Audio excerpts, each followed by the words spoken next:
যে তোমাদের আদি পিতা অর্থাৎ তোমাদের মুসলিম জাতির পিতা, তোমাদের মুসলিম জাতির পিতা হযরত ইব্রাহিম আলাইহিস সালাতু ওয়াস সালামের একটি সুন্নাত, জুড়ে বলেন সুবহানাল্লাহ।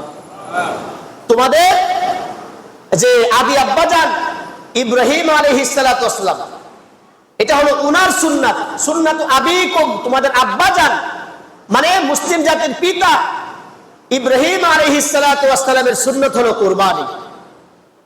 এবার সাহাবায়ে কেরাম রিদওয়ানুল্লাহি আলাইহিম আজমাইন বললেন, ফামা লানা ফিহা ইয়া রাসূলুল্লাহ, ও আল্লাহর নবী, তাহলে এই কুরবানি আমরা যারা কুরবানি করব, এই কুরবানির মধ্যে আমাদের জন্য কি আছে? আমাদের জন্য কুরবানির মধ্যে কি ফায়দা? নবী আলাইহিস সালাতু ওয়াস সালাম বললেন, বিকুল্লি শারাতিন হাসানা, তোমরা যদি কুরবানি করো তার এই প্রত্যেক কুরবানির জন্তুর ভিতরে যতগুলো পশম আছে, প্রত্যেক পশমের বিনিময়ে তোমার আমল নামায় আল্লাহ তাআলা একটি করে নেকি দান করবে। প্রত্যেক পশমের বিনিময়ে কুরবানি করলে একটি করে নেকি পাওয়া যাবে।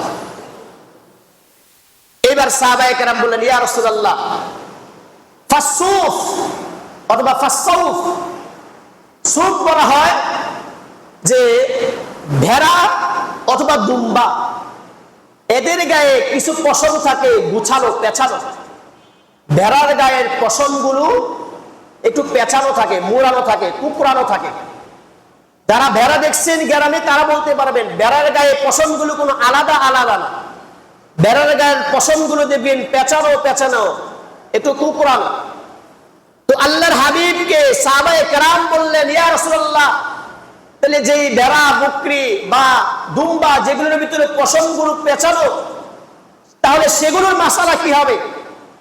আল্লাহর হাবিব সাল্লাল্লাহু আলাইহি সাল্লাম বললেন যে বিকুল্লি শারাতিন মিনাস সুফি হাসানা, প্রত্যেক ভেড়ার ভিতরে যে কুকরানো কুকরানো চুল রয়েছে, ওই প্রত্যেক ভেড়ার ভিতরে কুকরানো কুকরানো চুলগুলোকেও এইরকম ভাবে নেকির আকারে আলাদা আলাদা করে প্রত্যেক পশমের বিনিময়ে আল্লাহ নেকি দান করে দিবে। একটা আছে যে গুছানো, ওই এক গুছানোর ভিতরে এক নেকি, এরকম না, বরং প্রত্যেক গুছানো যে পশমগুলো আছে, হ্যাঁ, কুকরানো চুল, এগুলোকে আলাদা আলাদা করে তোমার আমলনামায় এই কুরবানির নেকির সওয়াব দিয়ে দেওয়া হবে। প্যারে হাজিরিন, আল্লাহর হাবিব সাল্লাল্লাহু আলাইহি সাল্লাম বললেন যে কুরবানি দিলে এই সওয়াব, কুরবানি দিলে এই সওয়াব। এখন আমাদের ভিতরে কুরবানি কার কার উপর ফরজ ওয়াজিব, এটা আমাদের জানা দরকার। কি বলেন, জানা দরকার আছে না নাই? কুরবানি কার কার উপর ওয়াজিব?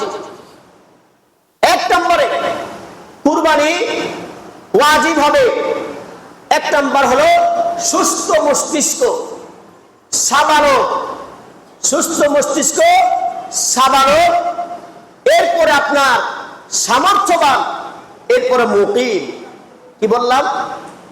সুস্থ মস্তিষ্ক, সাবালক হওয়া, এরপরে সামর্থ্যবান হওয়া, এরপরে মুকিম হওয়া। এই চারটি জিনিস যার ভিতরে পাওয়া যাবে তার উপরে কুরবানি ওয়াজিব। কথা কি ক্লিয়ার? আপনারা আমার দিকে লক্ষ্য রাখেন। এক নম্বরে সুস্থ মস্তিষ্ক, অর্থাৎ যিনি পাগল, সুস্থ মস্তিষ্ক মানে যিনি সুস্থ আছেন, পাগল না। পাগলের উপরে কিনা কুরবানি? আমার দিকে তাকান, পাগলের উপরে কিনা কুরবানি? সবাই বুঝতেছেন পাগলের উপরে কি নাই? কুরবানি ওয়াজিব না। এরপরে সাবালক হওয়া মানে প্রাপ্ত বয়স্ক হওয়া, নাবালেগের উপরে কুরবানি ওয়াজিব না। নাবালেগের উপরে কি না? সাবালক হওয়া লাগবে, প্রাপ্ত বয়স্ক হওয়া লাগবে। যদি আপনি নাবালক হন বা নাবালেগ কোন শিশু, এদের উপরে কিনা কুরবানি ওয়াজিব না। 3 নম্বরে সামর্থ্যবান হওয়া। কি হওয়া? সামর্থ্যবান হওয়া। সামর্থ্যবান ব্যক্তির উপরে কুরবানি ওয়াজিব। যারা সামর্থ্য রাখে না, অর্থাৎ গরিব, যারা গরিব, সামর্থ্য নাই, এদের উপরে কিনা কুরবানি ওয়াজিব না। 4 নম্বরে মুকিম, অর্থাৎ যিনি নিজের এলাকার ভিতরে আছেন, মুসাফির না, কিনা মুসাফির না, মুসাফিরের উপরে কিনা কুরবানি ওয়াজিব না, মুকিমের উপর ওয়াজিব। এই 4টি শর্ত যার উপরে পাওয়া যাবে ওনার উপর কুরবানি ওয়াজিব। এবার আসুন, সামর্থ্য বলতে আমরা কি বুঝি?